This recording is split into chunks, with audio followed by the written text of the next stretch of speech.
Now, hello everybody. I apologise over that mishap there. For whatever reason, my camera wasn't working typically. Can everybody hear me? I can hear you.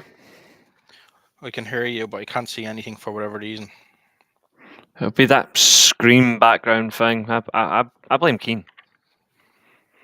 Yeah, this happened during the night as well, ironically. So I could hear people but couldn't see them. Yeah, that does happen. Okay, There right. you go. Here we go. Here we go. Apologies once again, folks. Look, these are tedious things that ironically will happen from time to time, particularly when you're new to hosting, as per se. But first and foremost, I want to welcome everybody to the show. How's everybody doing tonight? How are you doing, Reese? How's things? Thanks for jumping in. Technically last minute. No, it's all right. I'm not too bad. I've just finished streaming myself. I've been streaming for about 3 hours, so I'm not too bad, thanks. Okay. And yourself, TJ, how's things? Yeah, all good, mate. All good, thank you. Good, good. What was I going to say? I'll start off. I'm not doing that again. I'll start off with you, Reese, if that's okay. Just in your thoughts on the other night. We didn't obviously touch on the game after the fact. Considering it was an abysmal result against the poor FC Twente side. But realistically, they put it up to us in the midst of it. What was your overall thoughts on the game and FC Twente as a whole? Short and sweet. United were shite. I don't see any improvement under Ten Hag, and the way things are going, nothing's going to change. I think serious questions need to be asked. And the player objectivity again, their attitude just was shocking. His as well. I'm not looking forward to the Tottenham game. I won't lie about it. I'm not looking forward to it. I think it's going to be an horrific game, but hopefully we don't lose.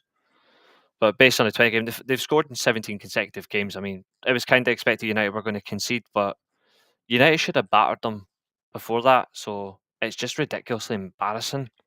Nobody showed up apart from Ericsson against them, in my opinion.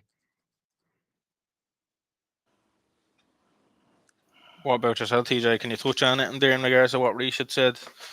Obviously, an abysmal Quite, performance. it's just quite disappointing, to be fair. Like, just the same performances week in and week out, like we're seeing all the time now. So it's just becoming very hard to watch. So we should have battered FC Twente quite. We like what Reece said. We should have beaten them, but anything can happen under Ten Hag now. We're breaking a lot of records, so yeah. Unwanted records. Yeah, exactly. Unwanted records. That's it. Yeah. Just in regards to the game as a whole, look, I'm going to be quite frank. I was in and out of the game because I was in work, so I didn't really see the mist of the full 90 plus added time minutes. Lucky but you. obviously, lucky me was right. Yeah, I was able to touch on obviously a couple of things, particularly as the substitutions as a whole. I thought we were playing particularly well prior to making some unwarranted changes. Well, what do you think of his overall? I'm not just talking about the other night. I'm talking about in the previous games as well. Obviously, you can touch on the likes of Fulham as well. I just mean as a whole. What do you make of his overall substitutions, TJ? Where are we lacking? Where are we going wrong? What's ultimately changing the structure of the game based on the players that he's bringing off, etc. Do you know what? I think it's just overall. It's just the players. I think the players they don't want to play. They don't want to play for Ten Hag anymore. So, like you can see, it's like from last season. You can see how towards the end of the season, barring the FA Cup final, where they weren't playing for the manager, and it's quite evident that they're quite sick of him now as well, because it's just like you don't know what he's trying to portray on the pitch with like his formations and his tactics and stuff like that. So I'm just well, everyone knows my view on Ten Hag. Like I've been Ten Hag out for a very long time, even when he won the FA Cup. So So hopefully, even when we won the FA Cup, I was saying to everyone, don't get on the bandwagon and say, yeah, let's keep him. Like, let's assess everything. But yeah, you can clearly see from this season that it's not working out. Like, you can see the Fulham game. It's exactly the way how it panned out from last season, how we played Wolves at home. It was very bad. It was very bad, and Liverpool at home, that was very hard to watch as well. Like, we shouldn't have lost to Liverpool, but the way, in the manner we did, but we did. So I could go on all night with how bad we've been recently, but I'm just gonna stop there. It's one of them where, like, I think it's just, it seems to be the same overall conversation in regard to, like, it's just a matter of time, unfortunately. But it's like, it's when is that time gonna come? And like, I had a conversation there with Keane today, and I was like, I was constantly like, Ten Hag in. I suppose, like, again, I touched on it previously. It was my own ego that I just want someone to be able to turn the club around, and that unfortunately hasn't happened since 2013. I know we constantly go back in regard to that time, but it just hasn't happened. We've had little flutters of, managers coming in that have gone relatively well, notably the likes of like Ollie and that. We just had a pep in our step, as per se, but like, we just haven't touched on it. And I think it's just a matter of time. Reece, what do you think yourself? How long are you giving them? I know you're not as big as fan in the world at the moment. I gave him his time. Like, to be honest, I'm not even bothered about the conversations of like Ten Hag in, Ten Hag out. But I was expecting, hopefully, this season where like the pressure would have been a little bit different. Like, the past couple of years, obviously the pressure being how would he cope with the regime under like the Glazers, and would he be able to deal with it before any sort of change happened? That was obviously the barren point. Every other manager's had the same level of treatment and fairness in terms of how long they get, how much money's been spent on them, how much is spent on the squad, etc. And you're thinking, okay, we come into the new season, there's a whole new direction, there's a whole new board. Like, we've got Brailsford, we've got Ratcliffe, there's Berarder there, you've got, well, Ashworth, I suppose. But when you look at it in general, that's a whole new direction. So you would think, and actually, no, I forgot Wilcox as well, but hey ho. You're thinking with that plus the manager, recruitment is a whole lot better this summer in terms of what we brought in, except a left back. Like, that's the only thing that was missing. You would think on that, then we would start a whole lot better. There would be more changes with the squad. It would be like the style would be more effective. United would play more on the front foot. They would dominate games more. The bonus, at least, is the shots conceded per game is at least reduced. We're not conceding 30 shots a game anymore. Well, at least I'll give that as a positive. But there's still a reduction in key outputs like goals, and I will not blame Ten Hag for the lack of finishing. Like, that's not his fault, but it could come down to him in terms of, are these players actually motivated to do the business for him? And if they aren't, then that needs to be looked at in a deeper sense. I think personally, Ten Hag will still probably have until Christmas. If it doesn't turn around by then, I think he will be gone. That's as far as I'm willing to say. If he turns it around if he turns it around with the squad and they end up outperforming, they end up doing a whole lot better, then fine. But I think when you're looking at it in a fair perspective, you're looking at unbiased, it's unlikely to, based on how the past two seasons have gone.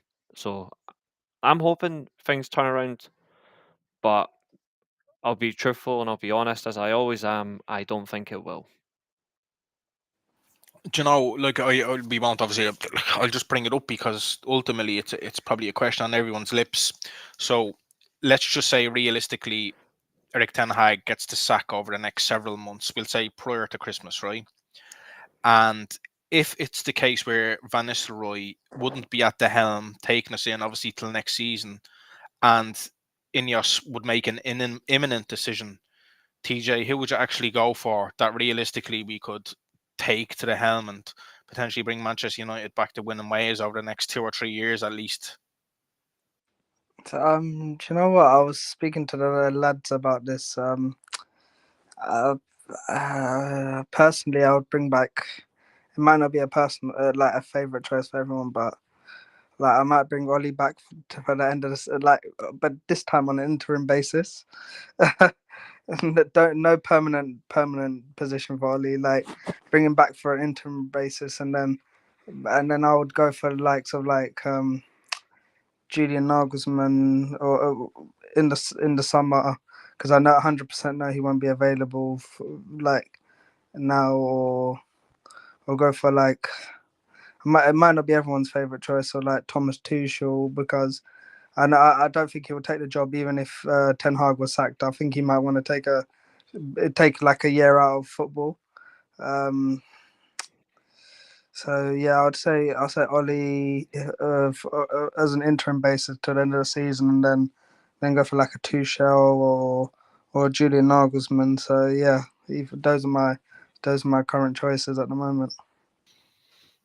Just a sham there, actually, agreeing with you there on that one, TJ. What about yourself, Reese? Now, again, like I said, we're not talking about anything cynical. I mean, like a manager who you think that would definitely get us over the line in the next 2 or 3 years. Like we just said previously, Ten Hag out in regards to you haven't seen any transition in regards to his play, and this is his third season now at the helm. And albeit we've won 2 trophies in that particular period of time, we haven't shown the promise that we showed at the start of the year. When I mean the start of the year, the signings that we were at to make throughout the club. I absolutely will not bring him back. No. Like, it's a definition of insanity to go back to someone like that. No. Not for me. I personally think that no club legend should be put back as Man United manager on the main basis again, personally. It's nothing against legends. It's purely the sense of we've already tried it and it didn't work and it became incredibly toxic. And frankly, that is not the best case scenario for me. Just if Ten Hag goes, just immediately phone Simone and Inzaghi. For me, it's Inzaghi or Tuchel, and I prefer Inzaghi, to be honest. I've got no interest in bringing back a legend. I know a lot of people suggested Van Nistelrooy. I like Ruud, but I'd rather he remain as a assistant manager because again, his experience of top level management is only PSV, and that was once. It was only literally a season. I don't think that's a good idea. Personally, I think he needs more time to develop his coaching ways before he even gets a job like this. Unai Emery's a very good shout. I wouldn't say no to Unai Emery personally, but for me, it would be Inzaghi, my top choice, and then Tuchel. Nagelsmann ain't gonna happen. I love Nagelsmann, but that is not gonna happen because he's gonna get the World Cup with Germany as well. He will not leave that job. Yeah, me personally, I don't know. I've just seen the jobs that Tuchel has went in for. I said to me again, talking to Keane today, and I just said to myself, maybe that would be my main choice in regard to just some stability into the club. Like I just think that he can get us back to winning ways. I know it's like that new manager syndrome, just in regards to Ollie. Like I would again say no. I know you love Ole Gunnar Solskjaer, like every other Manchester United fan, but as well as that, I just think I don't want his reputation tarnished somewhat based on, if it's a case where ultimately we have to go and sack him again. Like, and I know people have questioned and say, oh, we'll give it to him on an interim basis. But he had it on an interim basis the previous time, and he went, 13 games unbeaten, or he won 13 on the bounce, whatever it was, and he got obviously the contract then ultimately, and, we turned back into And it didn't go well didn't after go that as well. well. The minute he the minute the minute he got the permanent job as well, we didn't win a single game for the No, rest of the season. After he got the contract after PSG, we we didn't win had a single absolutely game. some dreadful So we results. already made the poor mistake. So like if you give someone the interim job, you have to wait till the end of the season to actually review it. You shouldn't be doing it in that sense. Yeah.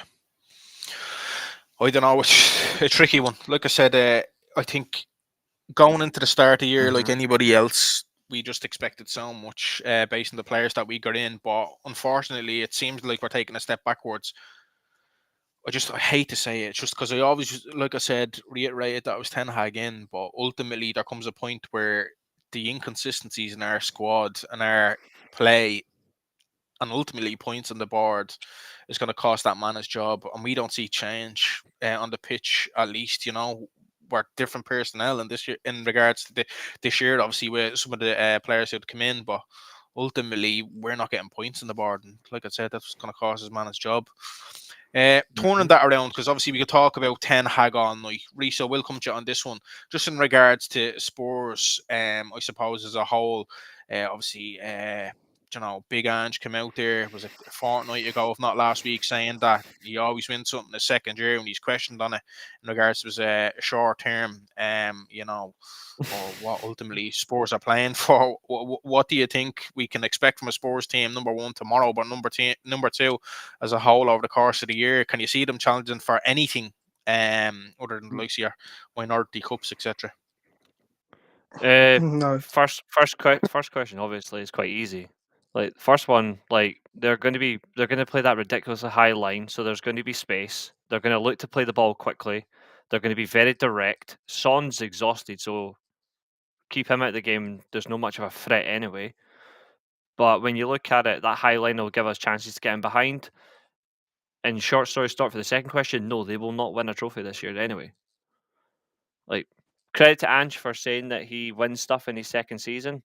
That's fine, but he's not managing a City or even like a Chelsea who do know how to win a cup competition. He ain't winning anything. He's going trophyless, and that's fine with me. TJ, what about yourself? Touch on tomorrow, number one. I'm not going to ask you for score prediction ultimately until the end, but what way do you see it going? And like, as well as that, all of these managers, don't get me wrong, he's had a relatively okay start in regards to this year. However, it's like everybody's in the further line, really, aren't they? Like this is modern day football. How do you see it going? You can't be making bold assumptions like that and then ultimately come up with nothing. Where a manager who's pumped so many billion into that team and the club as a whole. We just got to be careful because we just got to as I know everyone says, oh, it's Spurs, this and that. Like I agree with Reece what he said. Yeah, they're gonna play like a high line, and we could, like, with our players, we can always like hit them on the break, and that's where we can hurt them. But remember last season where we thought we could have done the same, and they were all over us. Like it was like what the hell are we watching? So we just got to be very careful. That's all I'm saying, because even though Spurs are not playing great, you just got to be very careful of the opposition. And nowadays, when they come to Old Trafford, either from a Spurs or to another team,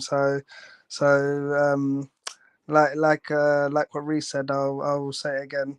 Just hope our attack is remembers how to shoot on target and hit the goal, and then we can be laughing because we know we can hurt Spurs. We can, yeah. Yeah, I didn't like. Obviously, like there is an attacking threat there from them, like what Reece touched on, the likes of your like Youngman, Sons, etc. You obviously have Werner and players of that caliber, albeit he's not as highly rated, but he can show up the games at times and create somewhat of a difference, albeit he's not an absolute world stopper. You know, they'd they're in similar transition to us as per se. They've have made an abundance of signings over the summer, but I suppose just with the short term, Daniel Levy will want some bang for his buck in regards to the money that he's actually pumping into the club. Yeah. We'll go back to you, Reece, just in regards to, obviously, we had a couple of things in the media this week, just in particularly in regards to Marcus Rashford with Paul Scholes, obviously after being dropped in the previous league game. What do you make of Paul Scholes and just the media witch hunt as a whole, particularly when it obviously involves Marcus Rashford? I'll be honest, I haven't seen the comments, so I don't know what's actually been said. But for In a me, when it nutshell, sorry comes for to cutting across you. He basically said on the overlap that Rashford would have had to do something in regards to something like something from a behaviour standpoint and ultimately to be dropped, when considering he was at the coming into it, well, we wouldn't say a rich vein of form, but he was at the scoring off the back of his 2 games, ultimately in the cup and again against in the league. So basically saying ultimately why was he dropped with 3-2 when this is what Man United fans are crying out for in the first place. Oh, fair enough. I don't watch the overlap because it's filled with weirdo Arsenal and Newcastle fans, so I don't particularly watch. All I know is like the City and the Liverpool fans apparently just argue about which club's more important. Neither. But Arsenal and Newcastle fans are just dead arse weird. That's why I don't watch the overlap. Well, to be fair, when you look at it, every player's going to get questioned at some point about attitude or behaviour or how they apply themselves. And I said it, a week and a bit ago, like the key thing for this team, if they want to win games, is attitude and application. And well, they didn't really show it against FC Twente, so they proved me right. They done it, to be fair, for a full 90 minutes in the game before that, which we won. So they are a hot and cold team. But if Rashford in particular drop for a reason, then the manager will have one. The media will try find any spin on it. Frankly, if you've got an opinion or a criticism of a football player, actually have your own instead of referring to the media as your base tone. So, for example, if I don't think Marcus Rashford's pulling up trees because he's not scoring enough goals or he's not creating enough in games, that's my own opinion. I'm not saying it because Jamie Carragher's whinging again or spitting at kids. Like, I'm actually just giving my opinion based on what I see. From what I can see, he wasn't particularly great in his previous league game, but that was because he was getting no space. He was being limited. I said it before, I prefer him in a central position where he actually had space, time, and movement on the ball. He was very effective in that striker position, and he got a goal, ironically. So, and he got an assist. So, I'll take that. And actually, no, he got 2 goals, which I claim. So, when you look at it in that sense, I think it's all about where he's being played and if he's actually trying for it. When he's playing his preferred position, he just doesn't look as interested as well. Look at the difference. Look at how he played in his previous game when he played as a striker compared to the game after when he plays a left winger. He looked far more involved, he looked far more happy, and he looked far more engaged as a striker than he did as the left winger. So it makes me wonder now if maybe he's had a thought internally about his position. And that's where the questions are coming from as well. Is he actually being played in a different way? They're picking up differently, and they're having a go at him in that perspective. For me personally, I think he would much rather be a striker. So you were saying ultimately, if Marcus Rashford was in front of you now and you asked him what's his current preferred position, that he would choose playing in the 9 on his own? Put it this way: if he said to me left winger, I'd call him a liar to his face. If I asked him to his face and he told me left winger, I would say you're lying. What? Like, So you can tell that he wants to be the central. So you think that his best position, not his preferred position, his best position is playing in the 9? I would say more of like the second strike, like a 10 in a way, like just not directly the main 9, but he is involved in that. I've said before, United are much better this season going forward if they play in a front 2. Rashford would be a lot better in a strike partnership. But especially when he played as a 9, a solo 9 the other night, well, previously, he looked a whole lot better than he did off the left. Yeah. However, one thing I would say, it was like the opposition as well, like against Southampton, he played off the left, did he not? Versus obviously playing in the League Cup. Yeah, but even against Southampton playing off the left, he didn't look as interested. And again, like against FC Twente as well, same thing. Playing off the left, he didn't look as interested. I get it's Barnsley, it's not a great level of opposition, but he looked a whole lot more interested. I'd actually like to see him get a run of games through the middle this season as well, because I know in Ten Hag's first season, when he played through the middle, he was actually really effective. It's where he got the bulk of his goals that year, isn't it? TJ, what do you think yourself? Mm-hmm. What's your thoughts on Marcus Rashford as a whole?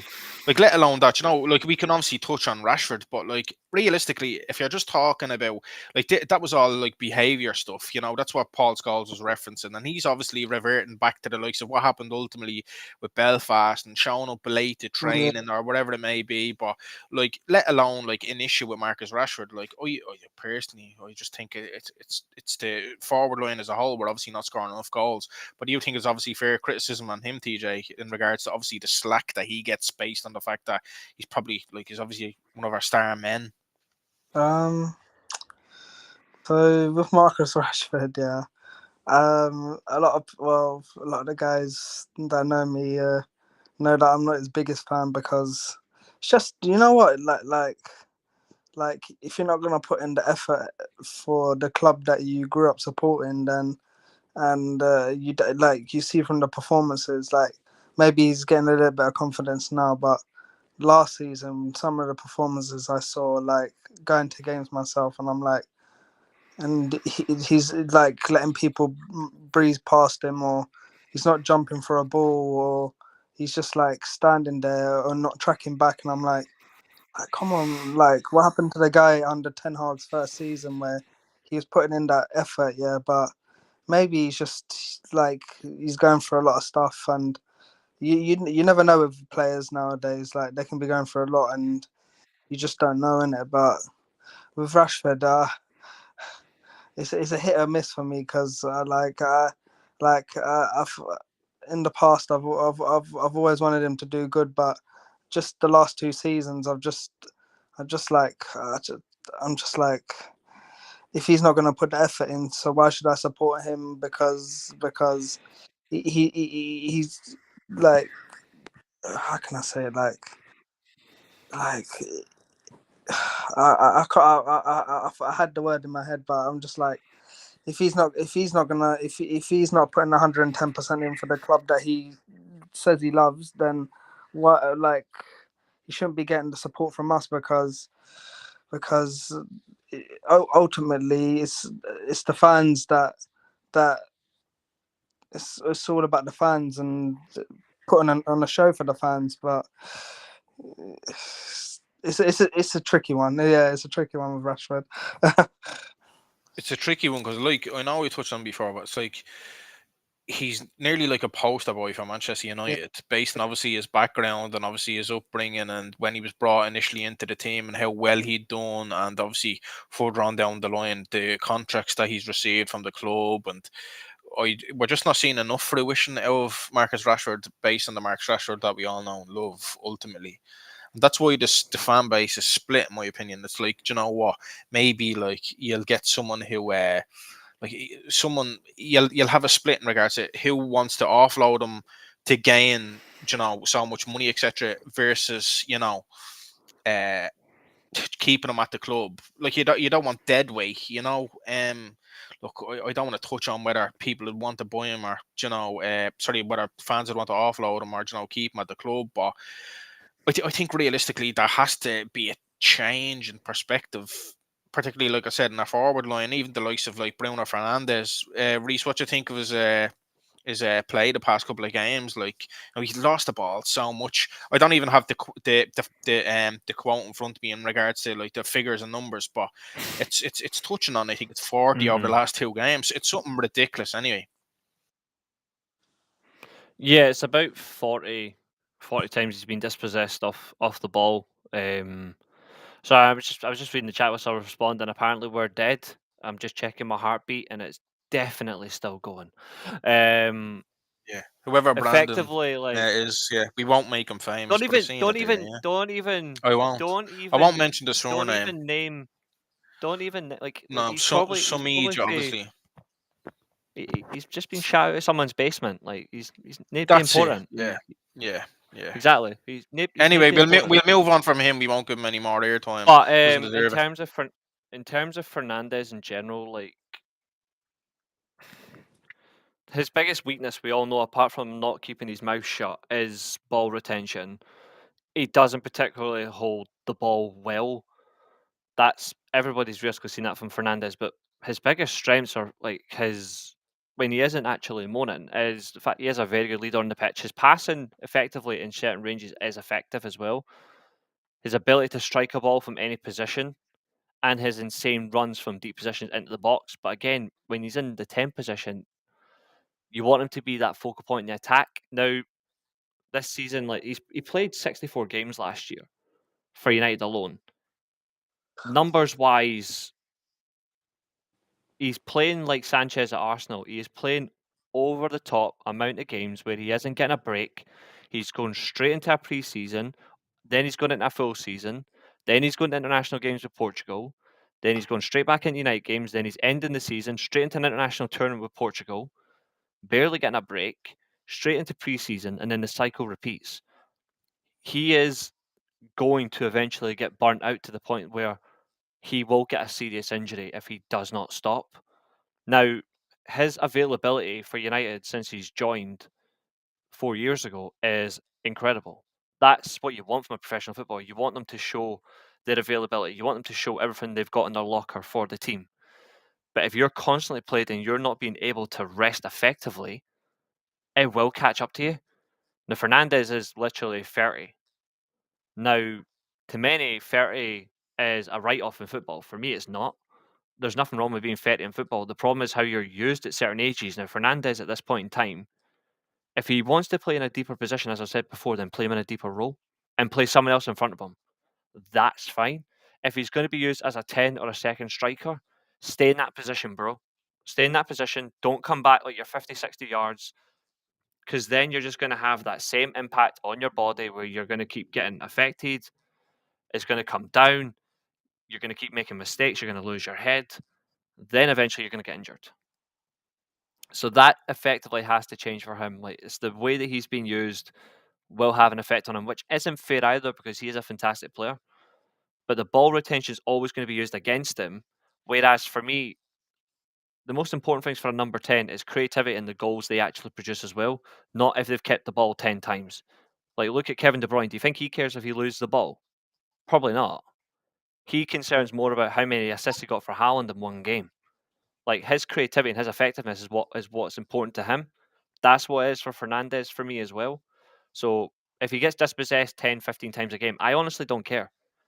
As long as he's getting 2 free assists and a couple of goal contributions to cover up for it, and he's actually being effective in games, that's more important. That's what it should be. What do you think yourself, TJ? Like, just in regards to, I suppose, Bruno's overall start to the year. Like, I know I touched on it previously. I said, like, I think he's our best player, but he's obviously not in a rich vein of form. And Reece touched on a couple of points there, just in regards to overall longevity, how many You know games what? he's Do you know? played. Do you know what with Bruno Fernandes? Like I'm not gonna put him down because he's like, you know, he's been our best player and stuff like that. Just what frustrates me is it's I don't want to keep going back to the point. It all it revolves around the manager. Like the way how he plays him is the way how he's gonna play. Like if you're gonna put your best player on the right wing when you're trying to get a goal, it's not the best solution, isn't it?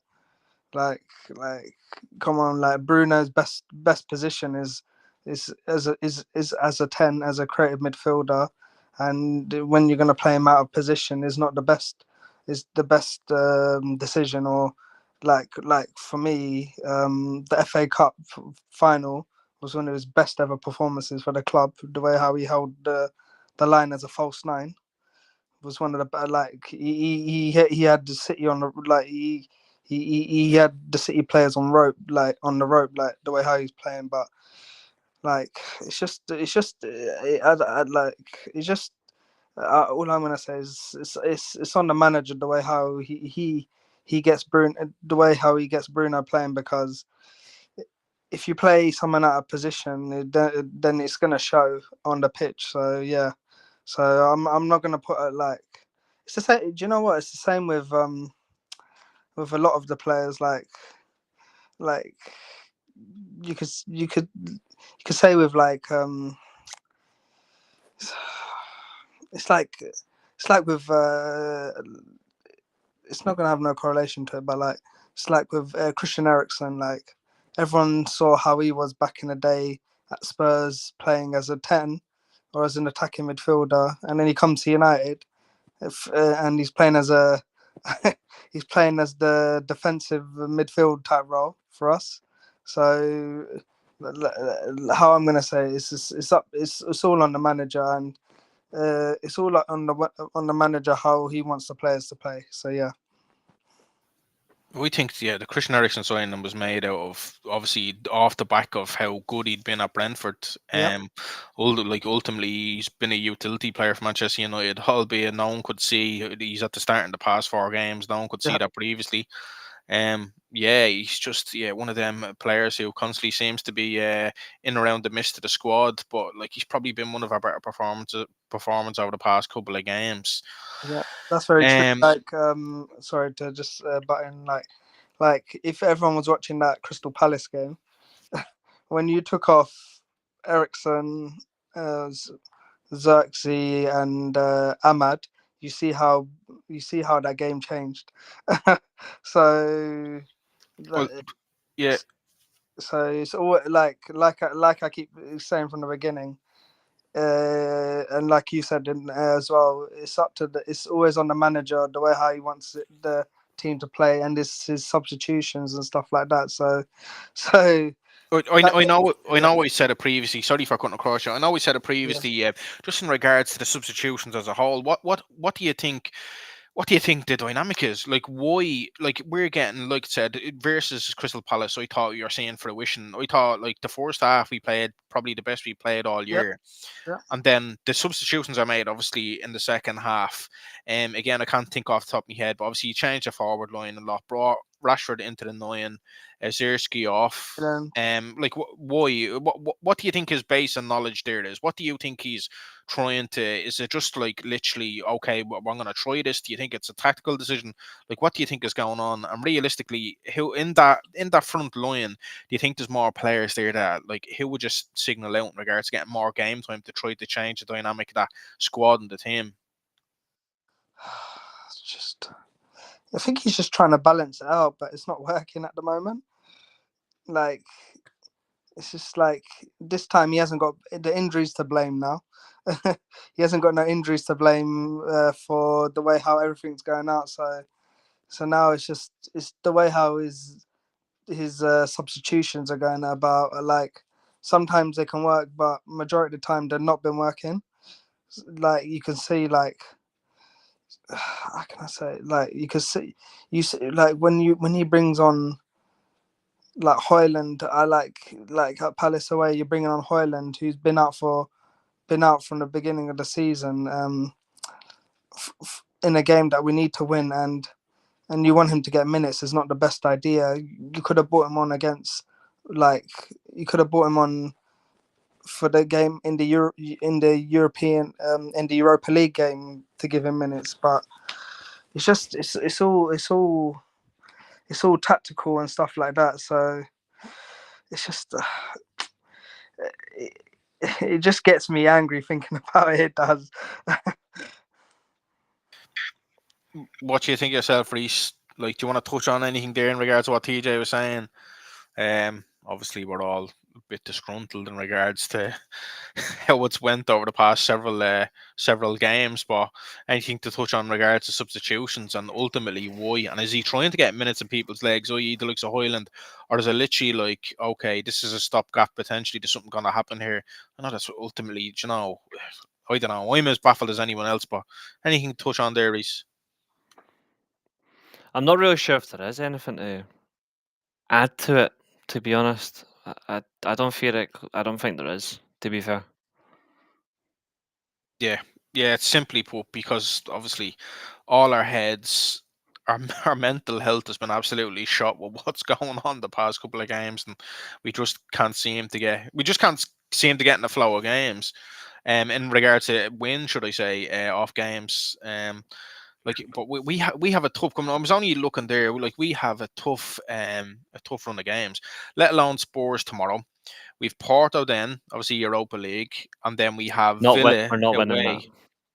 We have Villa away, in which, obviously you have tricky game in itself, and we've Brentford, who obviously have seen some fruition off us the past couple of years.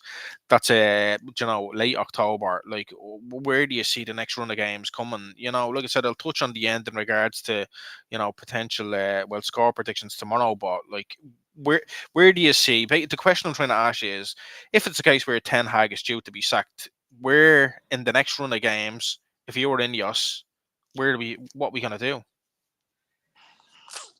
Make the call to Inter Milan, just get Inzaghi at the job. Simple. Like, that's it. I don't care for anybody else. I honestly don't care. Just in regards to him, because you obviously follow Serie A as much as anyone that I've met, but like, what is different? Why him in regards to someone like I'd said mentioned previously, Thomas Tuchel, or like what TJ touched on, Nagelsmann. If it's a case where we could get him out of a job, who about all these like young coaches? Obviously, he's a young man himself, but why? I like the fact that he also followed a manager who's purely obsessed with winning a league title in a specific way of how he plays games. Like, he followed that Conte team, which was just a pure juggernaut anyway. And he had to change the whole way of playing anyway. And when you look at his season last year, just take last year, for example, when they won Serie A. So he's won 9 trophies so far in his past couple of years. His system has allowed them to have the best defense in Serie A, the best defense in Europe, the best attack in Serie A, and the best attack in Europe as well last year alone. Yes, it's the 3-5-2, and people have got an issue with that. Me personally, I've said it before, I don't have the issue with it. It's about how you use it. If it's a 3-5-2 and it's absolutely defensive, then there's no point watching. If it's 3-5-2 and it's fluid, attacking, and you're actually controlling games, then you're going somewhere, and that's what his teams do. He's involved it since his time from Lazio when he used a 3-5-2 or a 3-5-1-1 when he had a number 10 or a second striker behind the main man. He's now playing it now with more of a holding player, which to be fair suits United as well. We've got the personnel to fit that, and it'll allow certain players to be a little bit more expressive. Now, I look at this current team and I'm thinking the wingers could easily change into more central roles. Like Ahmad, for example, fantastic on the right wing. Put him in a central role is even more dangerous. Garnacho, a little bit more in the cutting inside factor. He would cook under Inzaghi. I also look at how right now I've mentioned certain players who they're being used right now and doesn't work. So Fernandez, for example, right now, put him in a slightly deeper role or as an 8. Beside another player like Kobe Mano, you've got Ugarte in that holding role. It actually suits them. It actually gives them the ability to both run the channels, operate that position, and you'll actually have a coach that'll actually want to work with him in terms of how he plays the ball and also retain the ball. That's something that his team's actually pride on, is ball retention, quick counter-attacking that we're already used to, but the transitions are so much better and they're playing much higher up. It's more organised. And we've already got, I think United are actually better off with a back three anyway when you look at the defensive positions we've actually got. I think when they're fully fit, a United back three, Euro, Martinez, De Ligt, Matsurawi, right wing back, you get left wing back sorted, you get the midfield, and I would play Højlund and Rashford up front. That's exactly what I would do personally. I would go straight to that. End of, because I don't think United at the moment are particularly suited with wingers either in positions because they're just not being used the way they should. I would rather we go a little bit more of the basis of the back three system, and I would rather have Tuchel any day of the week. Especially the fact as well, he's played Pep twice, particularly in Europe now. He had a very good draw last week against them. Tactically, it was a great tactical game. And in the Champions League final, he only just lost by a goal because Lukaku is an absolute wanker anyway. So when you look at it in that sense, if it wasn't for a Lukaku donkey session, they wouldn't have lost that game. They may have actually taken it further, potentially won that game later if they knew how to. If Lukaku hadn't messed that opportunity up, they could have well got back into the game, got an equaliser, potentially won the final as well. I like somebody who will actually go toe to toe with somebody instead of just saying eras come to an end. Now, I like Ten Hag as a manager. I think in terms of tactical work, he is a very good manager. You don't do well with Ajax for nothing if you're a good manager like that when they were failing. But when I look at job difference, I think in terms of step up, going from Lazio where you're winning trophies to Inter Milan winning trophies, then going potentially to Man United, that for me is far more logical, far more interesting, far better, especially when you look at the league. It suits it right now. And it's a whole different approach. That's why I would go for him. I think that's what any other Manchester United fan would agree with you in there. It's just a whole different approach. Like I just can't see any any other outcome other than Ten Hag leaving his position prior to the end of the Christmas period. If it's a case where, because this is it, like we're 3 seasons in and we haven't had a consistent string of results. We've had good periods in games and ultimately we've won trophies along the way, but we just Which is haven't. always good to do. Like Exactly, of course it I'll always be is. appreciative for the trophies. Of course But it is, and it's we should be great. doing so much better in the league wise and all that. And I think Ten Hag definitely is far better suited to cup competitions than he is league football. And that's fine, but right here and right now, with the expectation and the challenges coming from Berarder saying that they want to challenge and win the league and win everything by 2028, I don't think Ten Hag is the one that would do it. No, if it's a case where your employers are out looking to end your job and speaking to other managers, and prior to a season even beginning, obviously there's alarm bells ringing, and obviously for this, they obviously had a hand in the likes of Ruud van Nistelrooy, along with other coaches in regards to their, them coming to Manchester United. It's on his own backroom staff, they were obviously a key to that as well. They stand over stuff like that, but it just hasn't worked. We are promising an awful lot. Look, realistically, we're only a couple of games into the start of the season. Obviously, we all hope that he can turn it around. It's just just at times it's ultimately inevitable that a manager loses his job based on the expectation of the club, because the last 11 years, all we've been is a cup team. That's realistically what has happened. We've got a couple of trophies in between, but we've barely challenged, which is quite sad for such a club of a stature. But we need someone to just come in and take the job and get us over the line and break that, City, dominance, as well as obviously, you had Liverpool and your Arsenals. We just need to be on the same wavelength as clubs like that, because the biggest club in Britain, Anyway, before I start crying my eyes out, TJ, I'll touch on to you. Just in regards to tomorrow, relatively short tonight, lads. Just give us a starting 11, your preferred starting 11, and any score predictions in regards to tomorrow.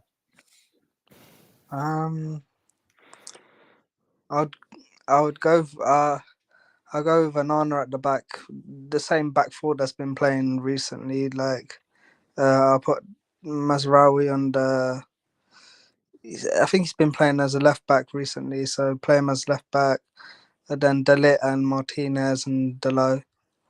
Then you have that midfield of you play. I think it's been Mainu, Bruno, and put Agate in there, and then the front three. I'll put the front three of Ahmad. I'll drop Xerxes. I'll put Hoyland up front and Rashford, and I think that team could beat Spurs. I pray they beat Spurs. My prediction for the game is 2-1 United. I would always go for United win. I would never bet on us to lose, so I'll just say 2-1 United win tomorrow. I pray. What do you think yourself, Reese? How's the game going to shape up? And second of all, your preferred starting 11 versus what you think ultimately Ten Hag will probably do. My preferred 11 is one goalkeeper and 10 players with snipers being aimed at them, telling them do your fucking job. Honestly, I don't know who plays tomorrow. I don't care. just as long as they actually turn up and do their job and actually get a result. To be honest, I think United should perhaps change the system. I think the current system Ten Hag's doing, it hasn't worked. It's the definition of insanity. You're just doing the same thing over and over, except just rotating players, hoping it'll stick. I think he should drop one of his midfielders personally, and or change the system a little bit, and I would go potentially a 4-4-2 or a 4-4-1-1, something like that. But I think Fernandes should be pushed into a second striker role and just play it like that. I don't think United will get away with the same system over and over. And I think tomorrow, if we play that same system, even against Tottenham's high line, which will get space in behind and chances, they've just got players who'll just pick us apart by passing the ball better. I think we should go compact and just look to see if we can be a bit more expressive of the wide play and just push up a lot more. Onana, Matsurawi,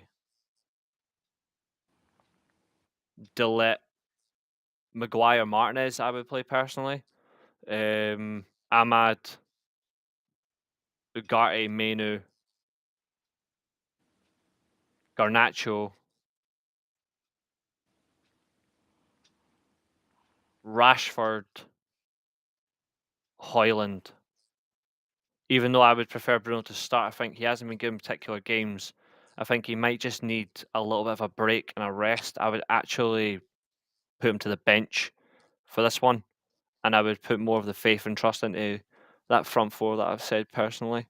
And then I would bring Bruno off in the second half and just let him pick them apart if he can.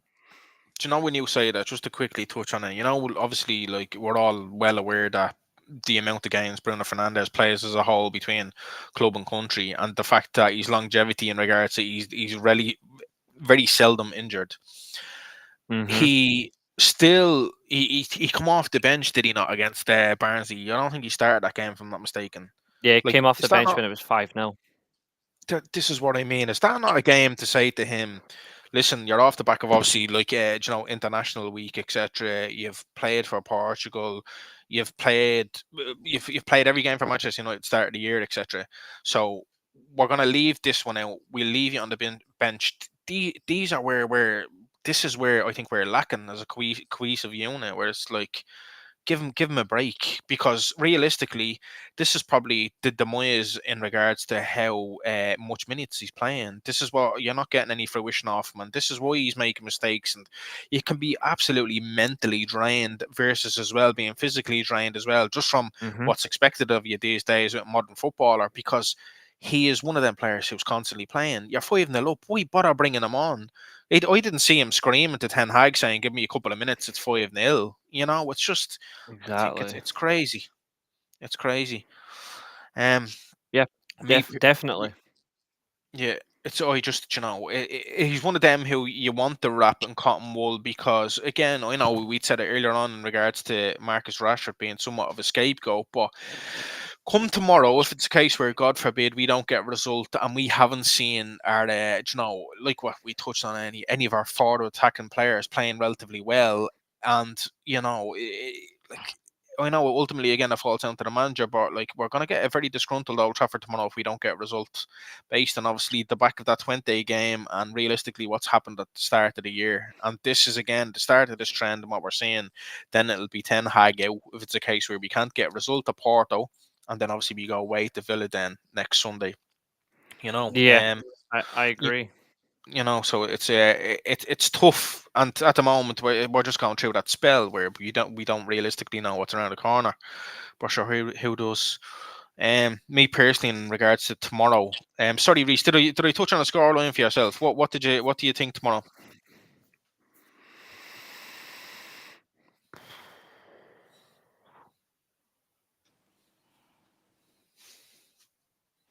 One-one.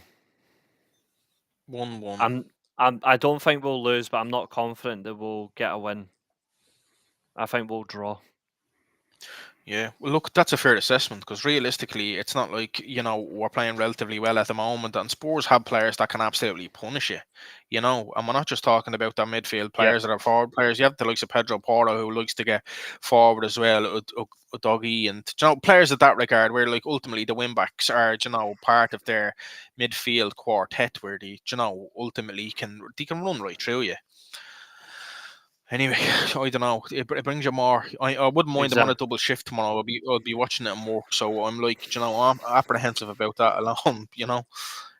Come tomorrow, obviously, my preferred starting lineup would be Hanna in goal. I would have Mazraoui over the right hand side of the back four. I'd start two lads in the middle. I would have.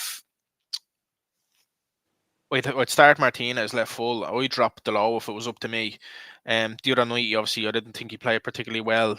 Of what little I've seen of the game, he was in the corner with one of their wingers at the time, and he backheeled it.